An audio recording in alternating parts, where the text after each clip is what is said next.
Hello, nature-loving friends, and welcome to Planet Earth, our loving home. Our program today features highlights from high-level dialogue, climate change in Asia and the Pacific, a two-day conference sponsored by the Asian Development Bank and held this past summer in Manila, the Philippines. The bank is an international finance institution that seeks to assist its member states in the Asia-Pacific region in the areas of economic and social development. Climate change is being driven primarily by global livestock production. The 2006 United Nations report, Livestock's Long Shadow, states that greenhouse gas emissions from this activity is the single greatest contributor to global warming and exceeds the emissions of all forms of transportation combined. Some estimates now say that the meat production cycle is responsible for 60% or more of all greenhouse gases released globally. The Asia-Pacific region is one of the most vulnerable areas on Earth with regard to climate change. In recent years, Asian and Pacific countries have experienced more frequent and severe natural disasters, including typhoons, floods, storm surges, and extended droughts, all causing huge losses of life and enormous economic damage. And several island nations in the region, such as the Maldives, Kiribati, and Tuvalu, are in danger of soon disappearing altogether from rapidly rising sea levels.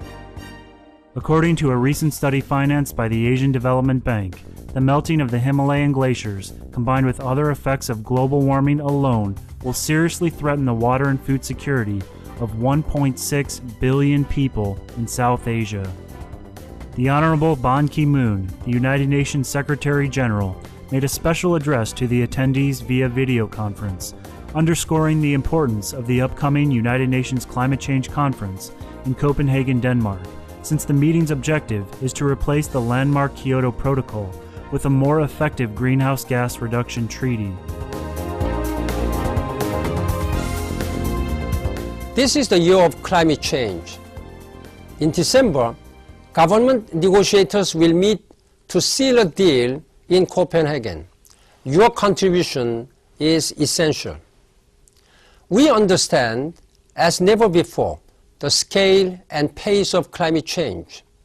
We are also seeing its effects. Asia's shrinking glaciers threaten water supplies and food security for hundreds of millions of people. Rising sea levels could inundate many of the region's islands and cities. Other areas face desertification and land degradation. Global greenhouse gas emissions must decline. This region is home to half the world's population. I'm heartened by the positive signals I'm receiving from the region. I trust this meeting will help us to take us closer to our goals in Copenhagen, and I wish you every success.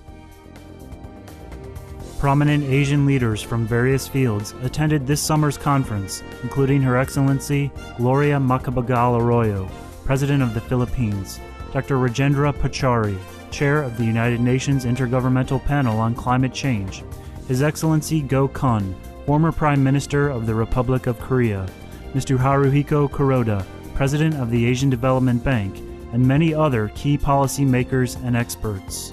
In her keynote address, President Macapagal-Arroyo emphasized that the global community needs to take urgent action given the very real dangers posed by planetary heating. Indeed, we are all here today because climate change is here. Weather patterns are changing. Human activity has caused climate change. Fossil fuels, land use, solid waste. Climate change is already impacting adversely on many of the world's peoples. It will have a catastrophic effects if we don't take immediate and sufficient action. Her Excellency Kempeng Posana, Minister in charge of water resources under the Prime Minister's office in Laos, also expressed her nation's concerns about climate change. I'm from the Lao PDR, Lao People's Democratic Republic. As you know, my country is a small landlocked country. But even in our capacity as a small landlocked country, we are also affected as the big countries by climate change and by the effect of global warming.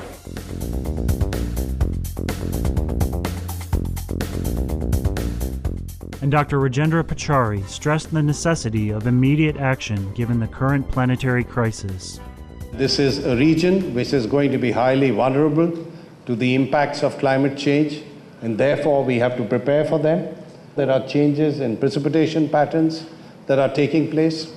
There is sea level rise, which has major impacts on the lives and livelihoods of people. We have the problem of impacts on agriculture. As we brought out in the fourth assessment report of the IPCC, very soon the impacts of climate change will far exceed the capacity of human society to be able to absorb them. And therefore, it's essential that we bring about a process by which mitigation of emissions of greenhouse gases take place rapidly and adequately. We must all work together to solve this problem. If we do it, we in Asia and the Pacific, and the world for that matter, it will be one of the great achievements in our history. Every nation, developed or developing, must assume the mantle of leadership and work to address the challenge of climate change.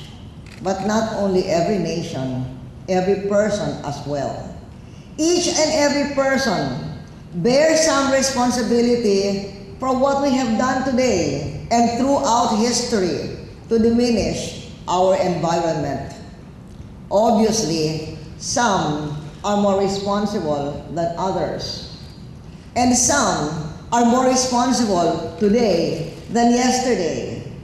But all that apportionment of blame does nothing against a rising tide of global warming that will swamp our nation and many parts of our region and our world if we do not act with decisiveness and solidarity.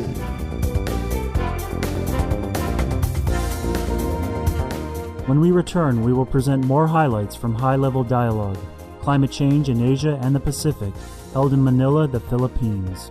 Please stay tuned to Supreme Master Television.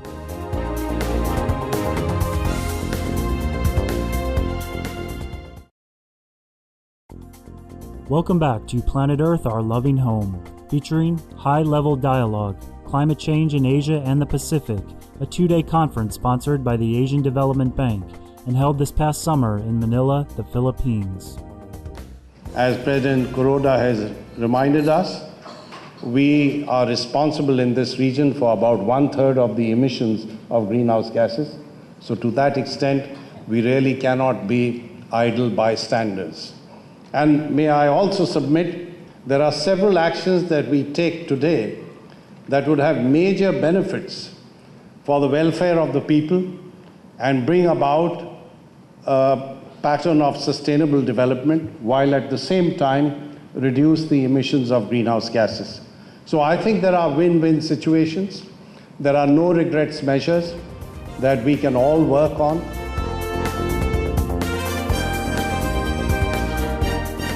In recent years, the Philippine government has taken numerous steps to implement eco-friendly policies for the sake of its people and the planet. I have created a presidential task force on climate change, and the chair of the task force is no other than myself.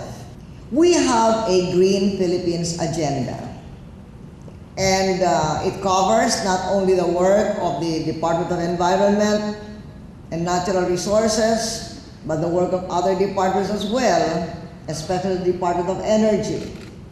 Our Green Philippines agenda puts an emphasis on a sustainable economic model that brings economic opportunity and a concern for our environment.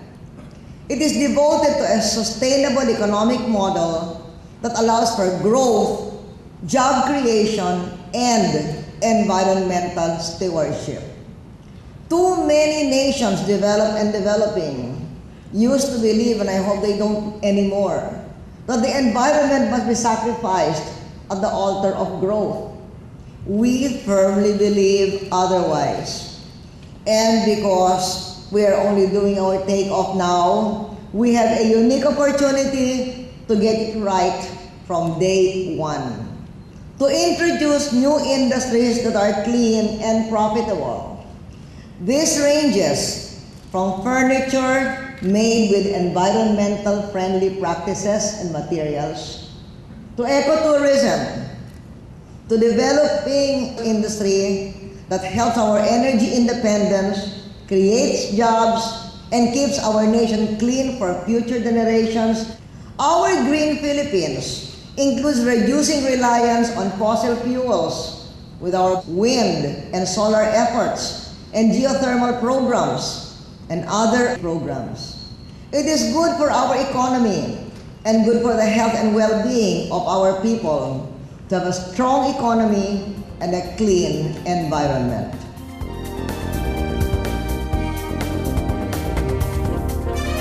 Factory farms are the #1 source of atmospheric methane, a deadly greenhouse gas with 72 times the global warming potential of carbon dioxide over a 20-year period. Intensive animal agriculture also generates 65% of worldwide emissions of nitrous oxide, which has nearly 300 times the heating potential of carbon dioxide over a 100-year period. An organic vegan diet is the easiest and quickest way to address climate change, creating 94% fewer carbon emissions per person than a meat diet. Many attendees agreed that vegetarianism is an effective way to curb the heating of our planet. I'm Narayan from Nepal. I work as Executive Director of Alternative Energy Promotion Center of the Government of Nepal. Basically, being vegetarian, it's saving carbon. So being vegetarian, it takes much less energy than being eating meat. So that's the thing that's I think. Annapurna Vancheswaran, Director of Sustainable Development Outreach of India's Energy and Resources Institute, and Nitin Desai, former Under-Secretary General for Economic and Social Affairs of the United Nations, expressed similar views. It is the basic fact that if you look at the numbers of bringing out 1 kg of meat to producing any other form of food, the kilo of meat costs a lot in terms of natural resources. Now there's a lot of evidence that vegetarianism is good, not just for health, but it's also for the environment.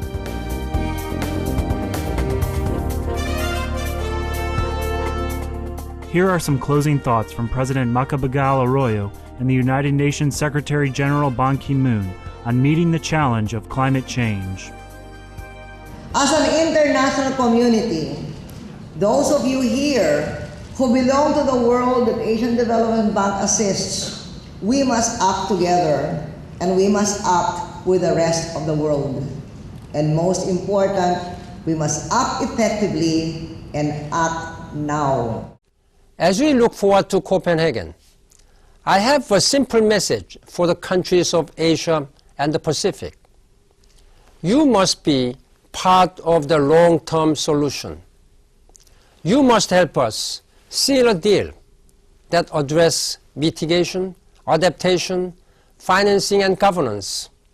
A deal that is ambitious, comprehensive, and fair. For more details on the Asian Development Bank's Climate Change Conference, please visit www.adb.org. Thank you for your kind company on today's edition of Planet Earth, Our Loving Home. Up next is enlightening entertainment after noteworthy news. May our lives be imbued with divine love from heaven. For more details, please visit www.suprememastertv.com/PE.